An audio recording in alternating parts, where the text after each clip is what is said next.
Suivez les retrouvailles de Ramadan avec Priscilla.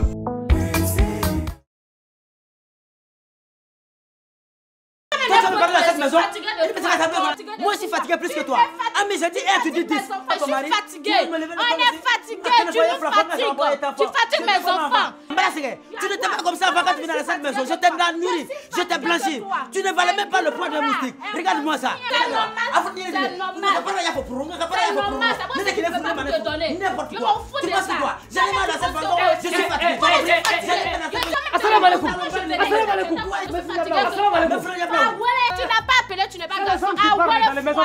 Ah ouais. Alors, Fourniabla.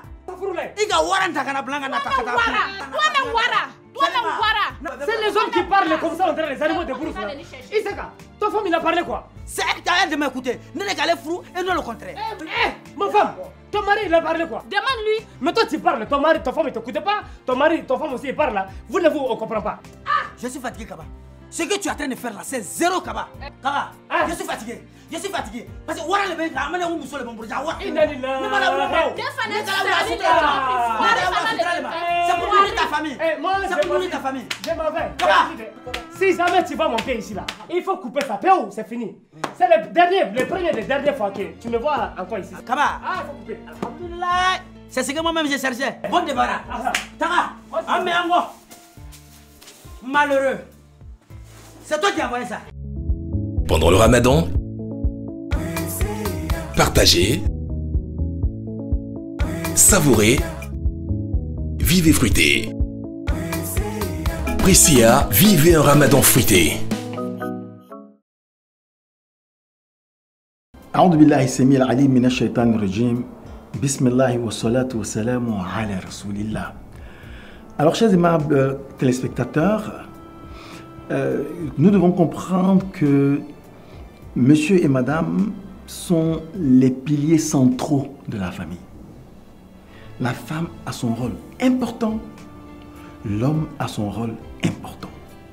Et pour que les choses marchent bien, pour que cette famille-là soit harmonieuse et obtienne tout ce qu'il faut pour son plein épanouissement, eh bien, la symbiose entre les époux est le point de départ, j'allais dire, est le préalable fondamental.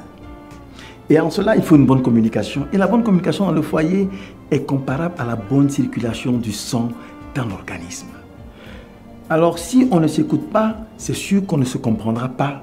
Et si on ne se comprend pas, on ne s'entendra pas. Si on ne s'entend pas, naturellement que rien n'ira bien dans le foyer. C'est pour cela qu'il faut éviter donc les superpositions de monologues, comme ce que nous avons vu entre chacun et son épouse. Apprenons à nous écouter.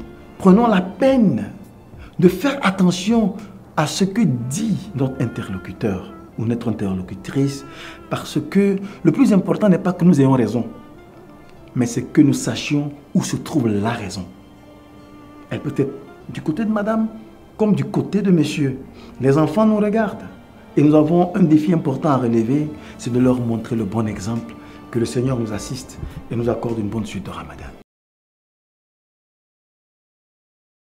Assalamu alaikum wa rahmatullahi wa barakatuh, chers frères en l'islam, chers téléspectateurs.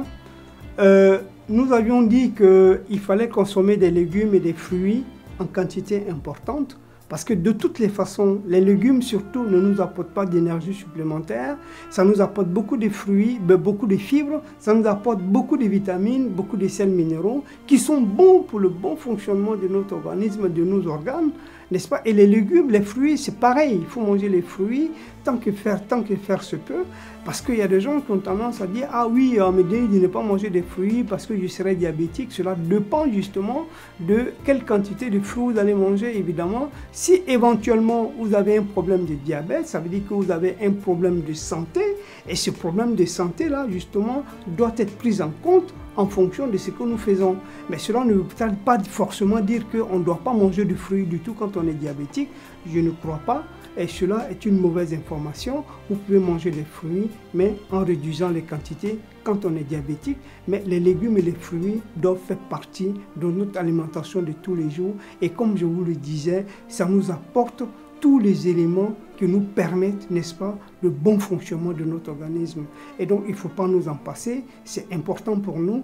Et nous, ailleurs, nos parents, les homo sapiens, vivaient de chasse et de cueillette. Donc, c'était des gens qui mangeaient beaucoup de légumes, qui mangeaient beaucoup de légumineuses, qui mangeaient beaucoup de baies dans la forêt, dans la brousse. Et évidemment, ils avaient une meilleure santé. Et tout récemment, à côté de nous, et on le dit très souvent, on dit que nos anciens, qui ont aujourd'hui 80 ans, n'est-ce pas, sont en meilleure santé que nous, parce que tout simplement, c'est des gens qui ont mangé beaucoup de produits naturels, qui ont mangé des légumes, qui ont mangé des fruits, qui ont mangé beaucoup moins de sucre, et forcément, ils sont en meilleure santé que nous.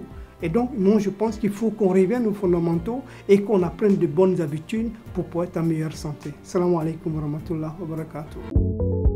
C'était les retrouvailles de Ramadan avec Priscilla.